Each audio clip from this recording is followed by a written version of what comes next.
புரட்சி தலைவர், என் தலைவனை உருவாக்கிய மாபெரும் தலைவர் எம்ஜிஆர் அவர்கள் கரம் பிடித்து 1977ஆம் ஆண்டு சத்தியமங்கலம் தொகுதியிலே ஒரு சின்னஞ்சிறியவனாக களத்தில் போட்டியிட்ட செங்கோட்டையனார் 8 முறை சட்டமன்ற உறுப்பினர், எவராலும் அசைத்து பார்க்க முடியாத வலிமையான கோபிச்செட்டிப்பாளையத்தை உருவாக்கியவர்.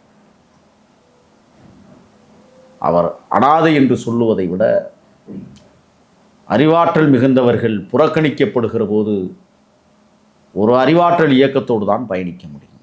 இப்போ செங்கோட்டையன் அவர்களாகட்டும் சரி, நாஞ்சில் சம்பத் அவர்களாகட்டும் சரி, அவங்களுக்குலாம் நிறைய அரசியல் அனுபவங்கள் இருக்கு. அப்படி இருக்கிறவங்களை அவங்க கட்சியிலேருந்தே இவ்வளோ ஒரு பழமை வாய்ந்த கட்சிகள் அவங்களே அனுப்பிவிடும் பொழுது தாவேக்கா அவங்கள இணைச்சிருக்கு, இல்லை வாங்க அப்படின்னு சொல்லிட்டு கூப்பிடுறதுக்கான வேற என்ன உள்நோக்கம் இருக்கும் நீங்க நினைக்கிறீங்க? எந்த உள்நோக்கமும் இல்லை.